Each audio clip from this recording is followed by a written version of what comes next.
Your Honor, the respondent wishes to make an application for him to be released on bail and reasonable bond terms. On the following basis, there has not been established any compelling reasons to warrant the respondent to be detained for 21 days.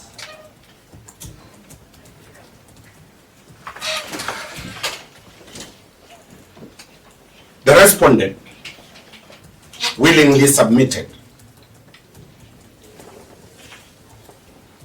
to the authorities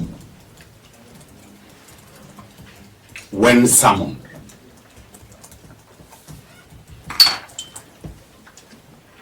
The respondent is a serving police officer.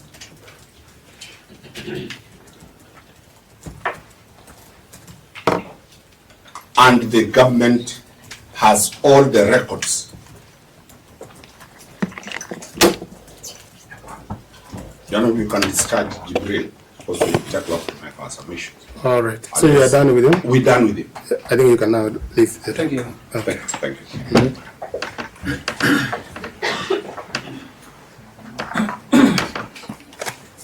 Yes. Your Honor, there has not been any material placed before this court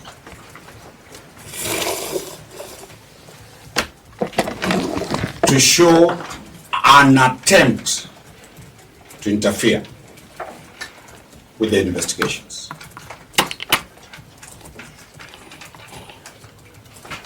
My other brothers and sisters here will deal with the authorities that demand for that.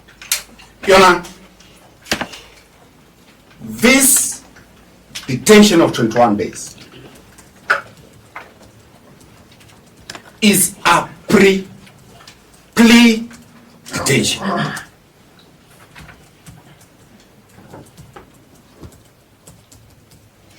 Where the liberty and the freedom of the respondent is curtailed.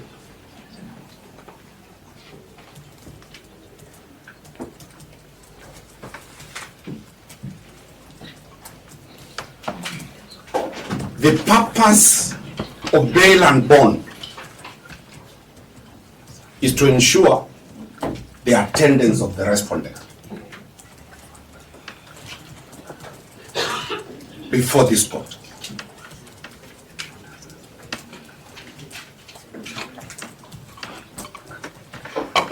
Is plea detention the only option available?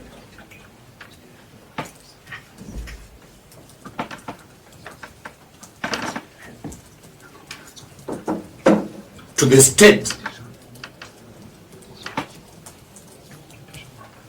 You know, that has been dealt by, in the case of Oscar Sudi, by then Justice Professor Ngugi. My associate should deliver that authority and put the citations very clearly. The state cannot now say it cannot prevent interference with witnesses.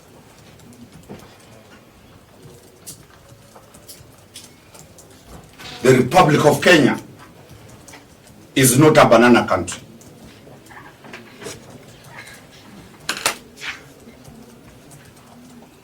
That the state is scared of a citizen being out.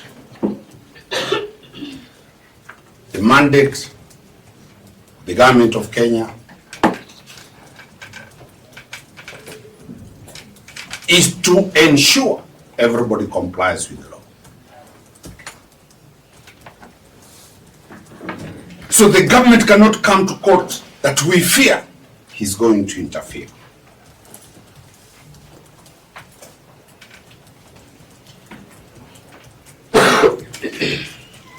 That That is a banana country that will tell people that we fear an individual is likely to interfere.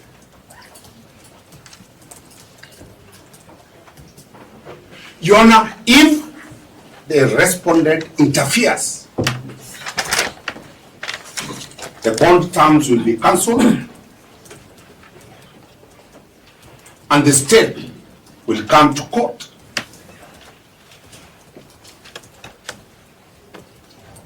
to show that he has failed to comply with the court orders.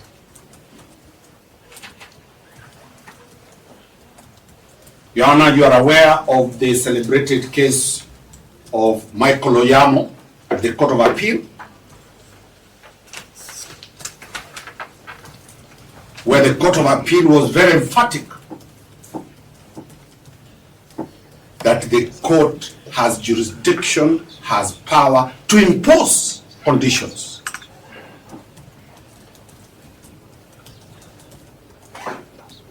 And that is why we are seeking that the court imposes conditions of bail and bond.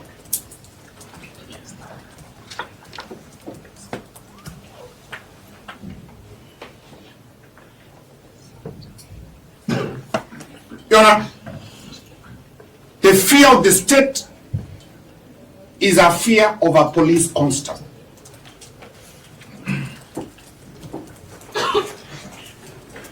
We urge the court to take judicial notice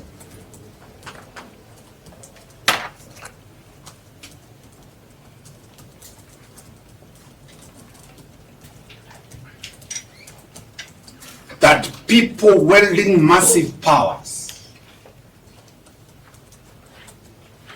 in form of cabinet secretaries, sitting governors, heads of state at the ICC, when Kenyan leaders were taken to the ICC, they were released on bail.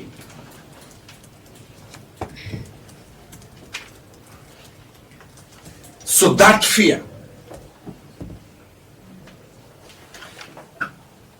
Justice Kurila has dealt with that fear in the celebrated case of Dwight Sagarai. The state must show by materials that the fear they are having is not mere apprehension.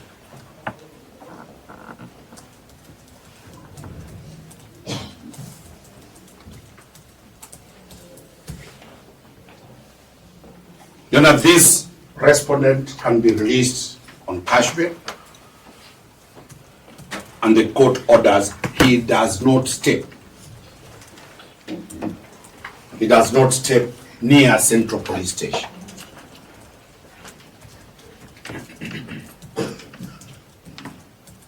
His parents are here, his relatives are here. He'll be confined to his home area until when the DPP decides to charge.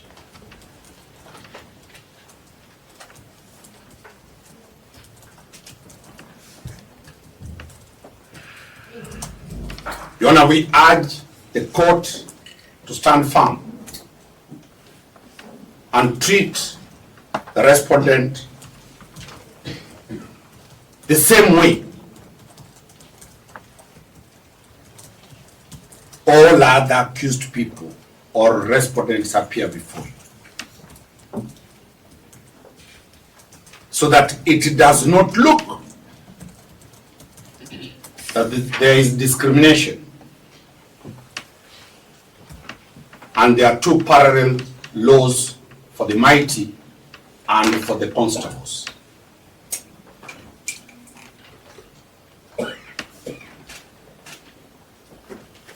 Your Honor, a mere statement that the police have a blue code of silence is not factual.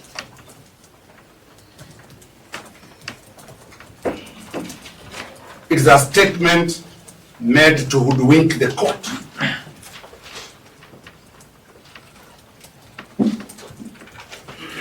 The applicant IPOA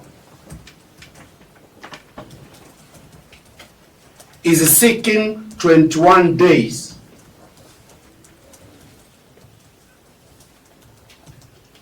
to detain the respondent in a police station not manned by IPOA staff, manned by the same police officers.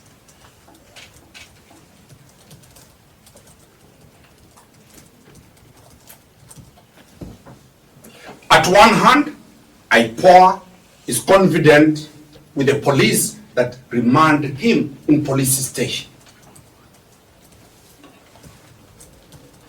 In the other hand, it is telling you, Your Honor, the police have a blue code of silence.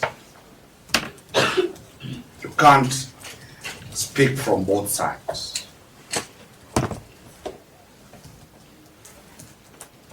Your Honor, this country, as citizens of this country, every government entity operates within its mandate.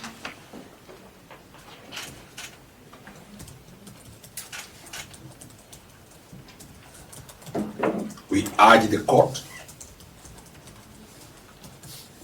to find that there are no compelling reasons.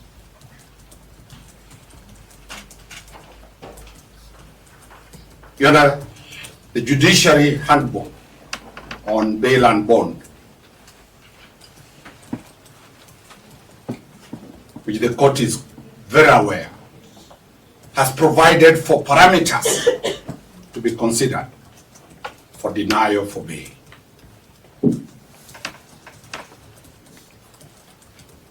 None has been presented before you.